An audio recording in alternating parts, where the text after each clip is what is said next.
from Taiwan, I'm Leslie Liao with news from here in Taiwan and around the world. Taiwan's opposition-led legislature has voted to uphold amendments that make it harder to recall politicians, rejecting the cabinet's attempt to overturn them. Lawmakers passed changes to Taiwan's recall law last December, requiring voters seeking to recall lawmakers to provide ID when signing petitions.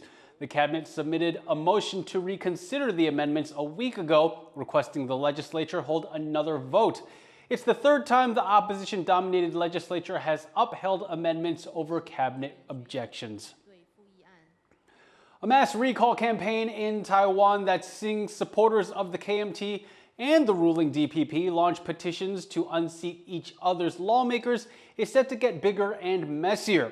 More groups are now calling for yet more recalls. Rick Liao reports on the growing partisan battle unfolding across the country and in the legislature. 驱逐亲中政党，驱逐亲中政党，恢复国会合议，恢复国会合议。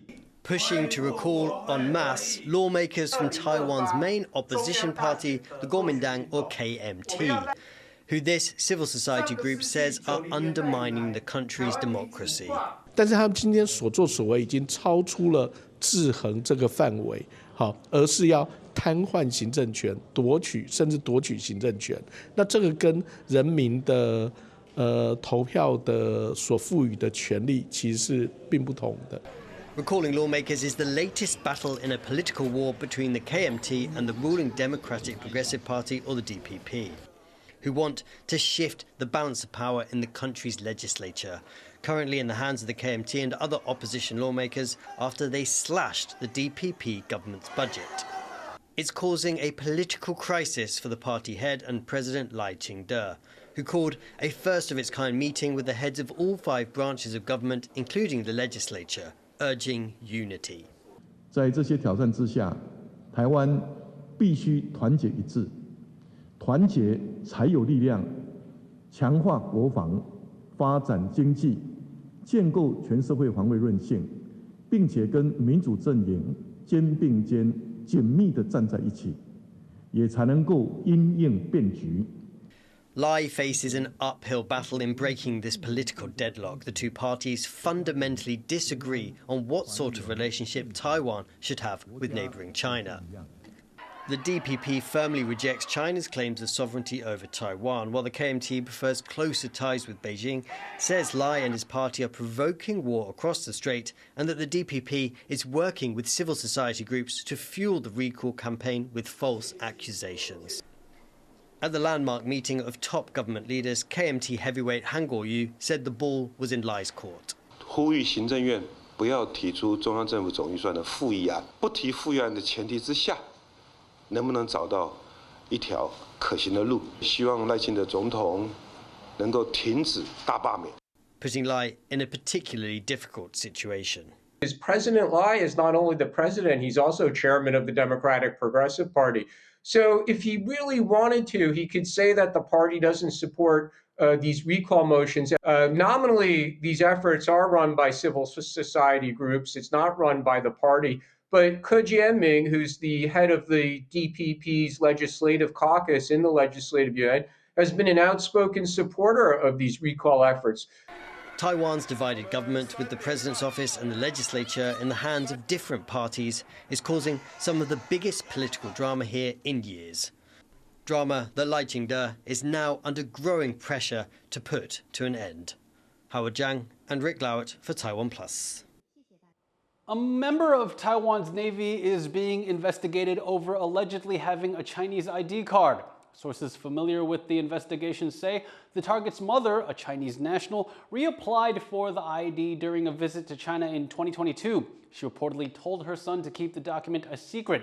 Holding both a Taiwanese and Chinese ID is illegal in Taiwan, and the Justice Ministry is concerned that the case poses a security risk.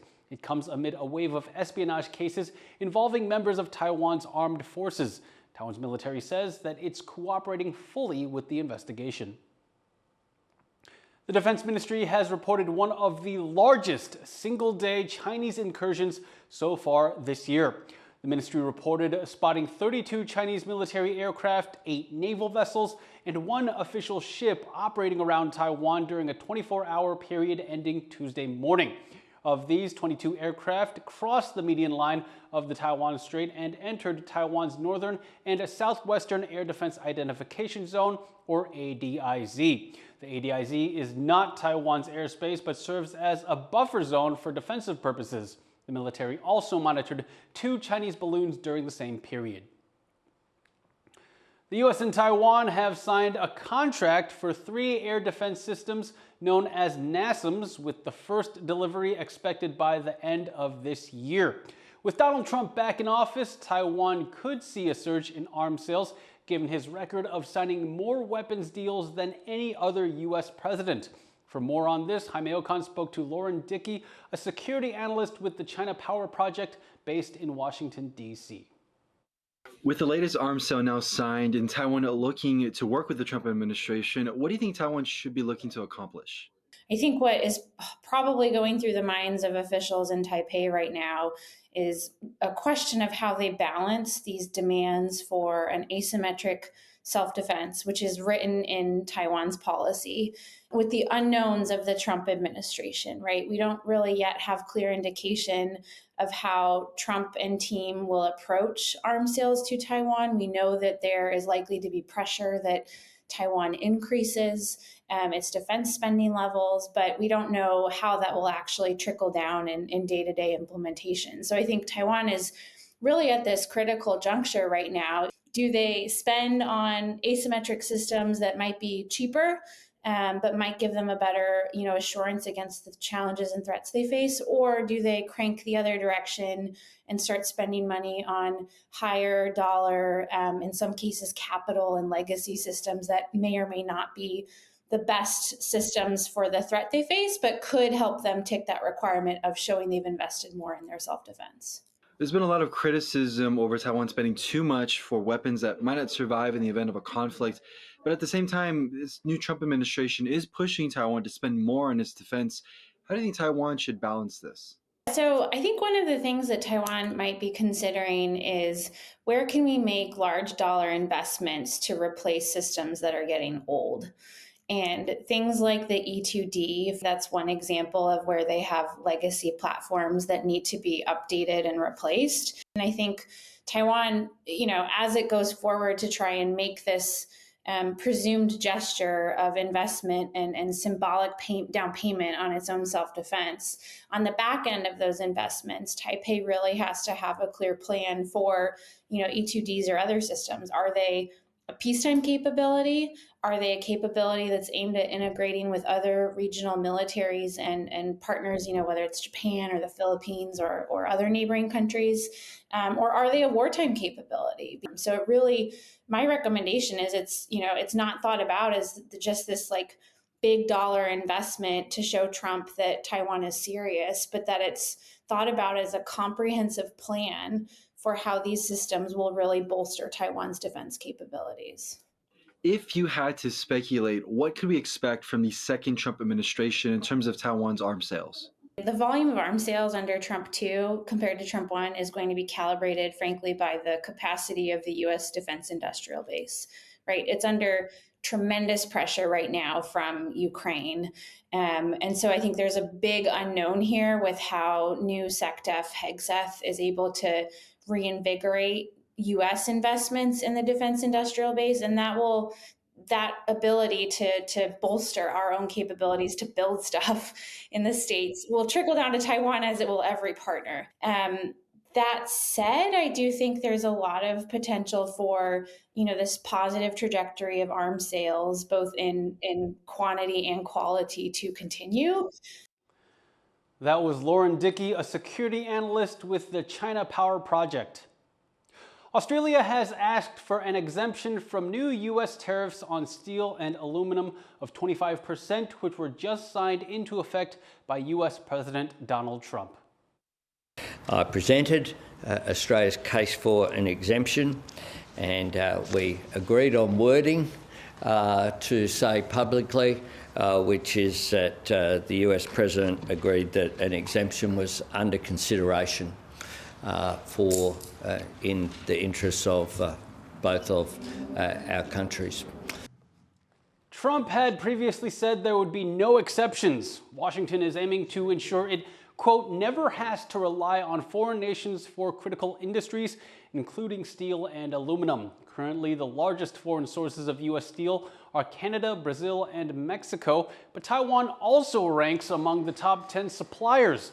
Meanwhile, the price of gold has broken record highs as Trump's tariffs raise fears of a multi-front trade war. Taiwan's fledgling jury system is set for a major expansion. Starting in 2026, citizen judges will participate in deciding sentences for a broader range of cases. But as John Van Triest reports, the idea has split opinion in the legal profession. A movement to reform the court system is getting a big new win. For the past 2 years, so-called citizen judges, select members of the public, have been helping professional judges deliver verdicts in serious cases, including murder, on a mixed panel. And from next year, the range of cases they will help decide will grow much wider, to every case where a prison sentence of 10 years or more is at stake. The idea is to create transparency in the justice system and counter criticism that professional judges are out of touch.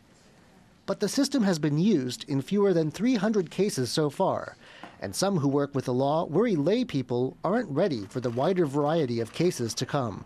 杀人他可以很直观的了解到，不是刀枪，但是一个贪渎案件啊，有一些是去特定的收礼，那有些是前进啦、后谢啦、回扣等等的，那这一些不同的构成要件的说明，会影响整个案情不一样的走向啊，所以它困难度会变得更抽象。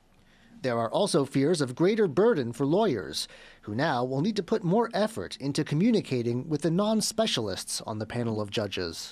大家结案的意愿还是没有那么的高啦，因为本质上来说，这样子的案件类型对于律师的时间成本过大，然后日常的负担也很大。那再加上我们现在台湾的律师事务所绝大多数是中小型的事务所，所以他很难去密集的去参与相关的审理。But not everyone is so pessimistic. Some lawyers even think the wider life experience people outside the legal profession have could help the cause of justice. For example, in fraud cases, something that can stump younger professional judges. I'm not surprised anymore when I see judges and prosecutors look at a bunch of forged, fraudulent documents, and then they say, oh, yeah, but I just can't tell that he really meant to steal the money. And I look at that, and I'm like, well, since when did this 90-year-old man want to buy 2,000 air compressors? And you like to hope that a citizen judge in the middle of this could look at this and have the same outraged reaction I have when I see Taiwan courts regularly come back unable to find fraud. Whatever criticism is made about the citizen judge system, and there has been a fair amount, those in charge of the justice system are certain it's here to stay, and its role in society is going to grow. Ryan Wu and John Van Triest for TaiwanPlus. Team Taiwan has defeated Thailand 3-1 in men's ice hockey at the Asian Winter Games. It's the first win for the men's ice hockey team in the competition. Held every 4 years, this year's games are being hosted in China's ice city Harbin. 67 Taiwanese athletes are competing this time, the country's largest delegation ever. Days earlier, Taiwan won its first ever medal at the Games, with speed skater Chen Yingzhu taking home bronze in the women's 100-meter event. The Games run until this Friday. Thank you for watching What's Up Taiwan. You can visit the TaiwanPlus website or follow our social media for more stories from Taiwan and around the world. Finally today, check out these images of Olympic ice dancing champions from France and the US performing together at the Art on Ice Gala in Zurich. I'm Liao. Take care and see you next time.